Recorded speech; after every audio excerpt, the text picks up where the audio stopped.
parents themselves may be narcissistic.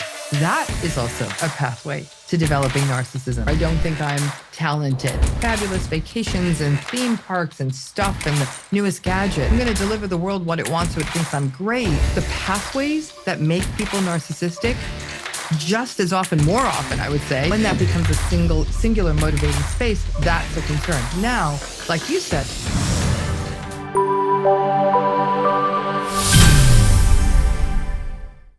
another thought I had when reading your latest book, and also when you were just going through that list of behaviors, is that some of those patterns, or some of those traits at least, like a need for external validation, are often adaptive traits to how we were brought up, right? Mm-hmm. So let's say we didn't feel we were unconditionally loved by our parents.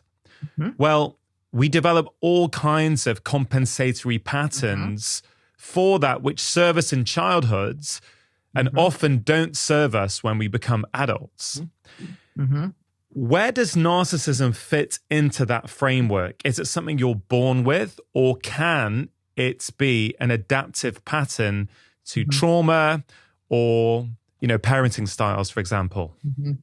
So again, there's a couple of things sort of there, which is that need for external validation being a human want. That's absolutely the case. In fact, human beings who don't need external validation are the ones who are non-normative, because we are a social species. We want to be noticed. We feel good when people think we did good. That's normal. And so the problem becomes when that becomes the only motivator, right? So there's no internal goal-driven system. So the narcissistic person will set their goals not on what internally matters to them, but to what they think the world wants them to be, right? That's where the grandiosity comes. I'm going to have $1 billion, and I'm going to have a yacht, and I'm going to have this, and I'm going to have that.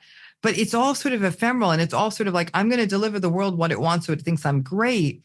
But really, we have no idea what gives a narcissistic person meaning or purpose, because they don't know. So there's a lot of internal sort of emptiness as a result of that, right? So it's not the need. So again, need for external validation is just one of the many things that comprises narcissism, right? If a person has a fever, we don't automatically assume they have bronchitis. There's a whole list of things they could have. That's one thing, is a fever. So I'm like, now we're going to do more tests. The same thing with need for external validation. We all have it to greater or lesser degrees, but when that becomes a singular motivating space, that's a concern. Now, like you said, that need for external validation may be a compensatory mechanism for childhood. Here's the thing. Most of us did not grow up with unconditional love. Most people, they did not. They grew up with parents where it was very clear, if you do well in school, you will be loved more. If you help around the house, you will be loved more. If you do the things the parent wants, you get more of their regard. It's very rare for people who have gotten truly unconditional love. So every kid has gone through this, but it is certainly part of what could have been the entire sort of sequelae of or the constellation of stuff that contributes to why someone becomes narcissistic, which takes us to that question, right? How do people become narcissistic? And so it's multi-determined. And the pathways that make people narcissistic, just as often, more often, I would say, don't result in narcissism. So that's part of the trick here. We can tell the story backwards. Now, the pathway of adversity, okay? So these are kids who are grown up in adversity, neglect, abuse, lots of conditional love, do what I tell you to do, serve my needs, be what I want you to be. And that's the only way you're going to get love, kind of thing. That's certainly a vulnerability pathway for narcissism. But even that said, most kids who grow up under conditions of adversity, neglect, trauma, abuse, conditionality, all of that, attachment disruptions, don't go on to develop narcissism. They may go on to develop many other things, complex trauma, severe anxiety, all of that, addiction, but not necessarily narcissism. There's another pathway, though. And the other pathway to develop narcissism is one of over-specialness. This is really interesting research that's been coming out of the Netherlands from people like Eddie Brummelmans and others, who are suggesting that telling the child that they're more special than any other child, not just that they're special. All kids are special, and all kids should know they're special. But kids who are told, You're more special than that kid. You shouldn't have to wait in line the same way. You should get more time playing soccer. You should get the better teacher. You're more special. So in essence, they're indoctrinated into a sense of entitlement. That is also considered a risk factor for narcissism. These are kids who may not learn to regulate. These are kids who might get a lot of material needs met, fabulous vacations and theme parks and stuff and the newest gadget. But parents may not be emotionally available. The parents themselves may be narcissistic. That is also a pathway to developing narcissism. But in the same breath, the majority of kids raised that way don't become narcissistic. So the pathways are clear. And I've worked with many narcissistic clients in my practice. And when we work backwards, I've always seen in therapy more of the adversity path than the spoiled child path, but I've seen both. And that's where it comes from.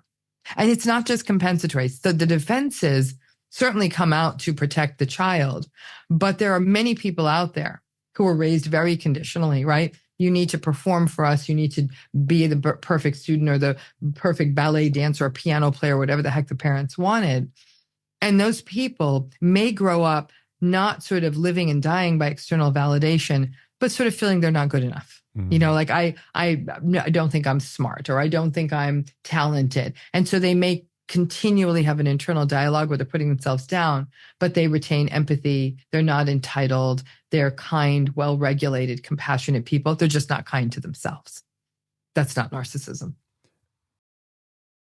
Dr. Ramani explains how certain behavioral traits, such as the need for external validation, can be adaptive responses to childhood experiences, particularly when individuals grow up without unconditional love. These behaviors may help in childhood, but often become maladaptive in adulthood. She explores how narcissism fits into this framework, suggesting that it can develop either through adversity, such as neglect, trauma, or conditional love, or through overspecialness, where children are told they are more important than others, leading to entitlement. Dr. Ramani makes it clear that the need for external validation is normal in all humans to some degree because we are a social species. However, in narcissistic individuals, this need becomes their only driving force, resulting in grandiosity and a lack of internal purpose. Narcissism can arise from either adversity or overspecialness, but not all individuals exposed to these circumstances develop narcissism.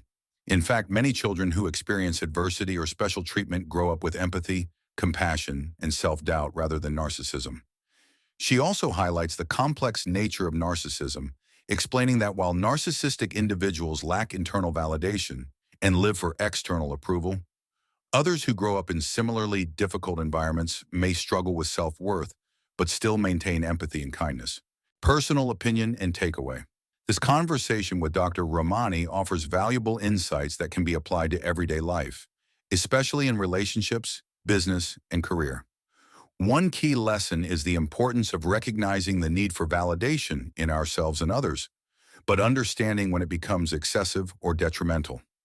In business or career settings, for example, it's crucial to balance external success with internal fulfillment and not become overly reliant on the approval of others. In personal relationships, learning to differentiate between healthy self-esteem and narcissistic tendencies can help us better navigate our connections with others. We can also reflect on our own childhood experiences to see how they may have shaped our current behaviors, helping us become more self-aware and empathetic in both personal and professional spheres. By practicing empathy and maintaining a balance between external validation and internal purpose, we can cultivate healthier relationships, more meaningful careers, and greater emotional well-being in everyday life.